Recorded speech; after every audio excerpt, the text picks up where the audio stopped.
Good afternoon, Noles fans. This is the Renegade fight. I am here with you tonight, RDJ. Hey, look, listen, we just wanted to come on tonight and give you a breakdown of last night's Miami versus Florida State football game. So I just wanted to show y'all a little something. I have my inspiration. Picture of Coach Bowden.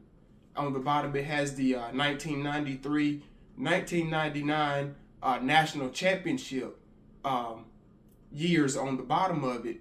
And then also, I'm wearing my inspiration again, 2013 national championship sweater. So I have a little inspiration for our Noles fans, even though we're not having the best of seasons. I just still is inspired and still have hope for the future and hope for everything that is going on with our football team. I'm still excited about us getting better and us being better. I know it's a process, and we all expected that we would have a good season this year, far as, maybe a 10-win season or even undefeated season. And of course, obviously, we know that is not happening, but I still remain excited and hopeful that even though we're not having a good season this year, it will be better in the long run for us to have gone through these trials and tribulations, and it will make us better. So I just have my inspiration and wanted to show my inspiration in the picture and everything like that. So I just wanted to, show that and everything like that. But tonight, we're going to break down the quarters and the game for you of what happened last night. Now, obviously, if you've seen the game, you do know what happened, but just different views of what was seen and everything like that. So I just encourage everyone to like, share, subscribe. This is the Renegade fight, and I'm here with you, RDJ. Let's get into it for tonight. Florida State versus Miami. Last night, it happened, the game, it was in Miami, as you all know. The first quarter, defense made some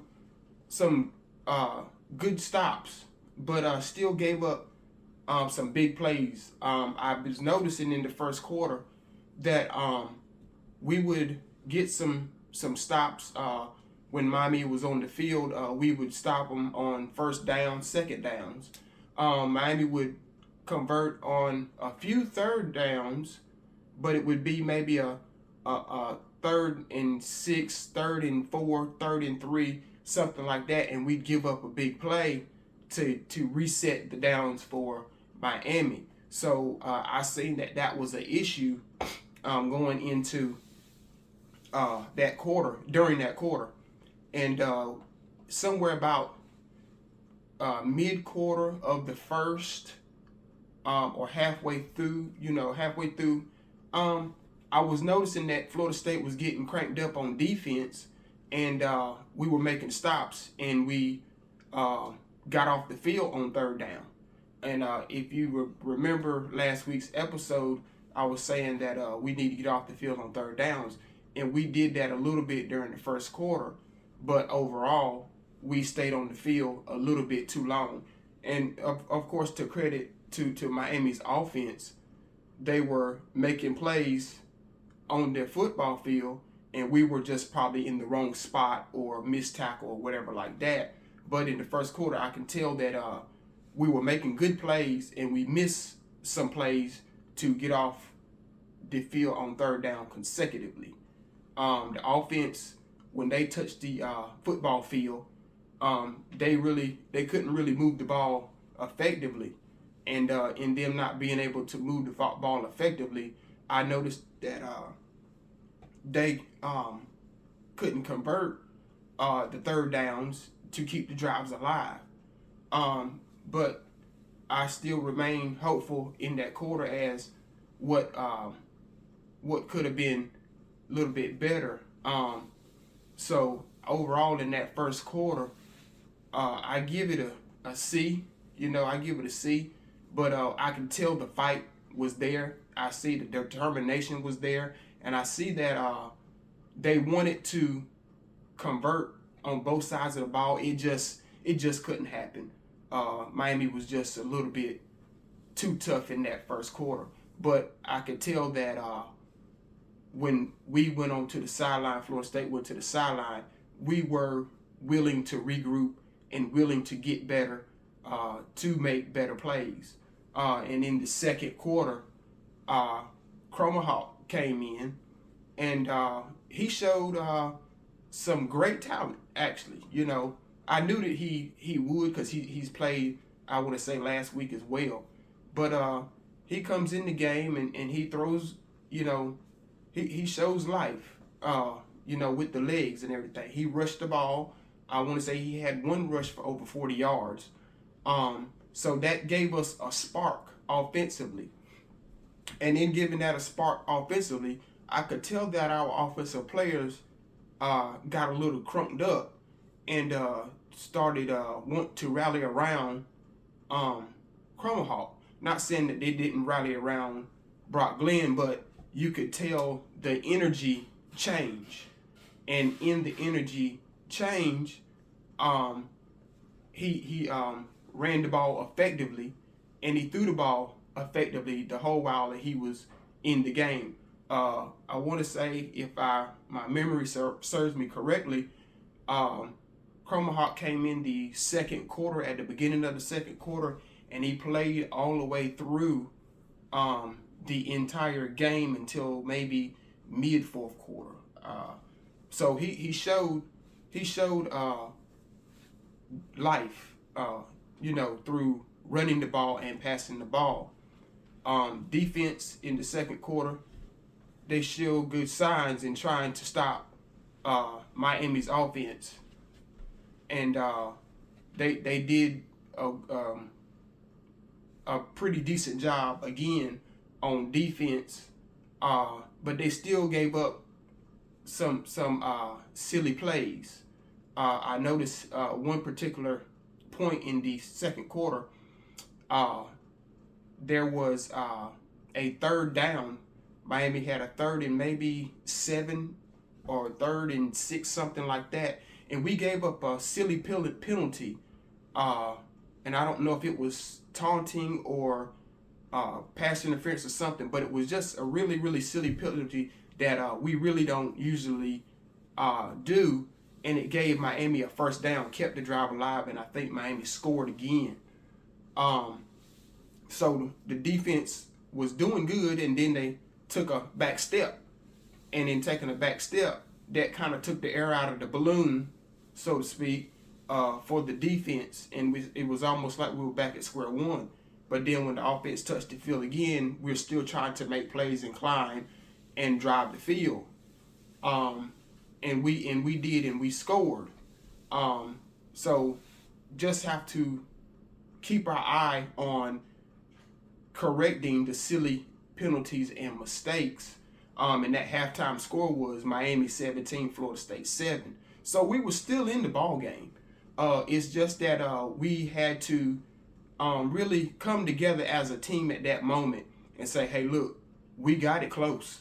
So let's go out and try to correct what was wrong and come out and let's be better, and let's go ahead and score. Coming into the third quarter, we received the second half kickoff. So we received the ball in the second half coming out of halftime. And that third quarter, we played tough on offense. We drove the ball a little bit. And not only that, the defense also still made some good plays. And they gave up a first down to Miami due to another penalty. So the third quarter was up and down. So when that happened, I was noticing that the defense and offense, Florida State football team as a whole, they were still trying to play and come together, but it was like some were not focused, and then you could see the teammates say, "Hey, come on, let's just get with it. Come on, let's stay focused. Let's stay focused." And I also like the urgency in the coaching staff, wanting to bring in different players, scheme wise, and rotate them in and out so that we don't get burned out and we don't get tired. We did a good job in rotating players throughout the game, and I believe in that first half and that early third quarter, that kept us alive as well, because we didn't just keep a defense on the field, we didn't just keep a offense on the field, we rotated around to give everybody an opportunity to touch the football field. And every time a person touched the football field, it gives you a different look, and it gives you a different outlook on what we could be and what we could do. So that third quarter, I could see some growth as well. But we got to stop giving up the big play. We just got to stop doing that. And in that fourth quarter, we started to look tired. We started out that fourth quarter, the first drive, okay. We started out okay. We made a play here or there, but I can tell now we've played 3 quarters of football, but we're getting tired and we're getting worn down. And everyone that did play and has played, I could tell that we were getting tired, and they were still trying to make plays, but the tiredness overtook us. And I don't know why that happened or how that happened, but at the same time, I could tell that the fight was still there. And I think the fight was still there mentally. It just wasn't there physically. But by still being on the football field, both sides of the ball, we wanted to still see or show that, hey, I'm still in the game. It's just that, oh man, I didn't know I was going to be this tired in the fourth quarter. So I know that goes a lot to conditioning, but at the same time, I didn't expect that in the fourth quarter for us to look as tired as we did. We committed numerous penalties. We started to commit numerous penalties as well. And that goes to the tiredness as well. When you start to get tired in the mind, sometimes the body start doing silly things, and it don't come together. And I think that's what happened as well. But by that time, in that fourth quarter, we started to get tired in penalties. The damage was basically done. And we fought a good fight. We just didn't finish, the race. And I could tell that Miami's offense was driving the ball on us and running the clock and trying to get us, put the game away. And they did. And at the end of the game, the final score was Miami 36, Florida State 14. So I could tell, that it was a good game between both teams. And we've been beating up on Miami for the last few years. So yes, they got one on us this time, but hopefully next time or next year when we play, we'll repay that visit and say, okay, hey, look, I remember, and we're going to get you back. So hopefully that inspired us to, hey, you lost a rivalry game. Let's go and regroup. 24 hours is over. Let's focus on a new team, and but keep that loss in the back of your mind to your rivalry. And hopefully coming in next week, we'll just still play like we're mad. And overall, the game, I gave it a C. But at the same time, I know what we have on the field. And we had standout players all night long. Omar Graham played well. Kai Douglas played well. Of course, Chroma Hawk played well. So we did what we tried to do the best we could, with what we had. And if I had to break down, player stats, I would say Chroma Hawk threw the ball 14 times. He had 6 completions for 61 yards.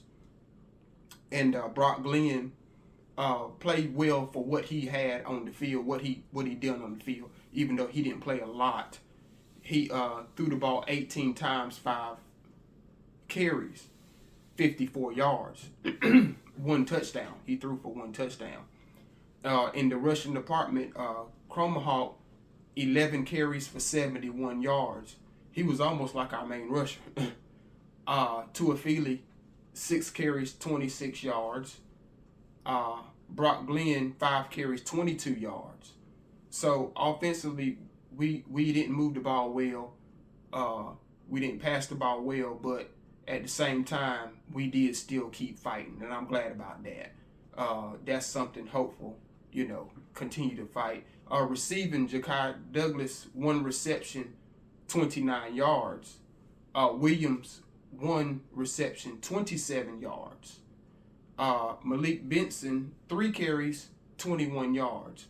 And I know that Miami and other teams that we have played down the road, we couldn't really get offensive players involved. But I would like to see some more of our playmakers make more plays and get them the ball on some, maybe some shallow crosses or some screens to get some plays. I know we trying to do that, but if you throw the ball to them one time in the first quarter, don't wait till the third quarter to throw the ball again to them again. They'll get cold. Keep trying. It's like Steph Curry said, a shooter keeps shooting. So just keep shooting, keep throwing it to them. Even though you're not making it, keep shooting, because one play will break. And if it breaks, it might break the right way. So in the offensive department, I would like to see us keep getting it to our players so that they can make plays, and it probably build up their confidence even more. Defensive stats, we had a host of players, like I said, that played well. We had a lot of our defensive players with tackles and sacks. So we had 3 consecutive sacks on Cam Ward at one point of the game, and that looked kind of hopeful as well.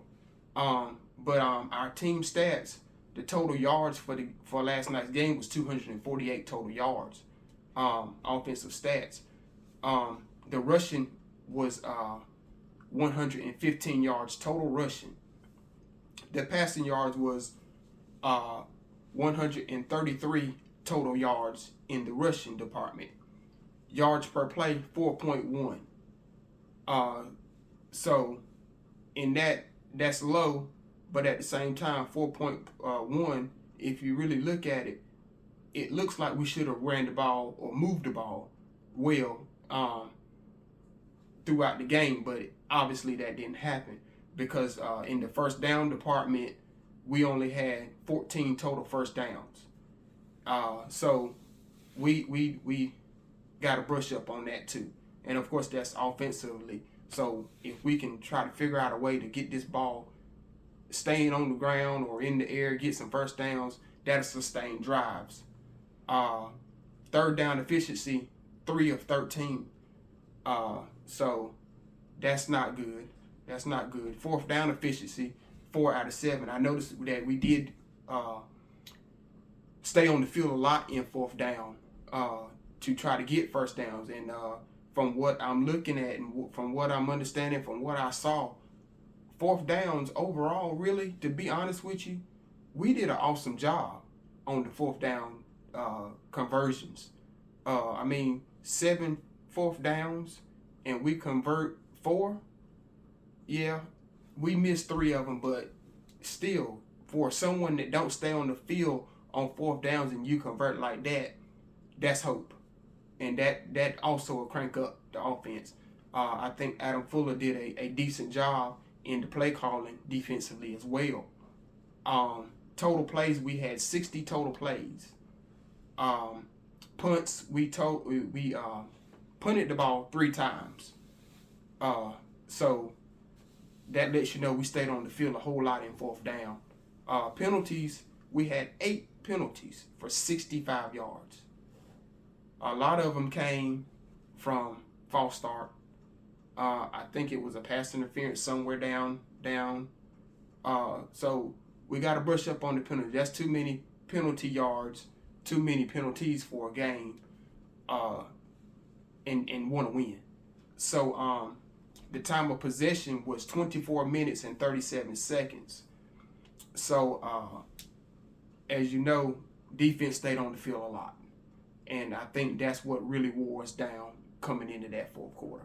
Because we stayed on the field offensively 24 total minutes. So that means if the offense stayed on the field 24 total minutes, then the defense was on the field the rest of the game.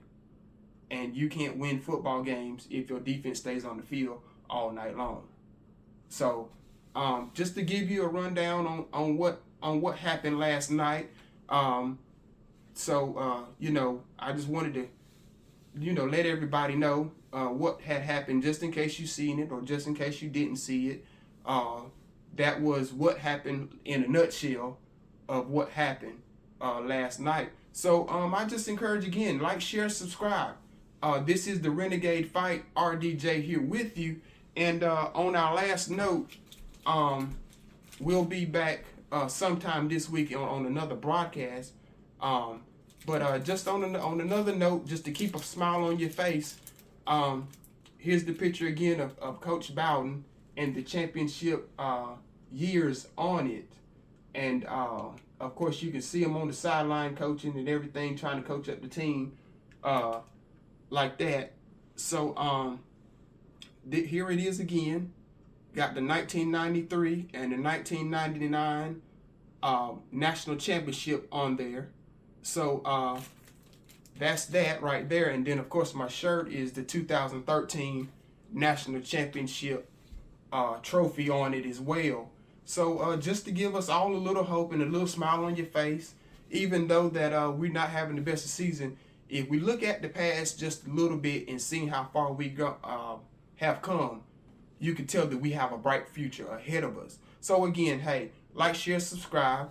I'm RDJ. This is the Renegade Fight, and I will talk to you later. Fear to spear.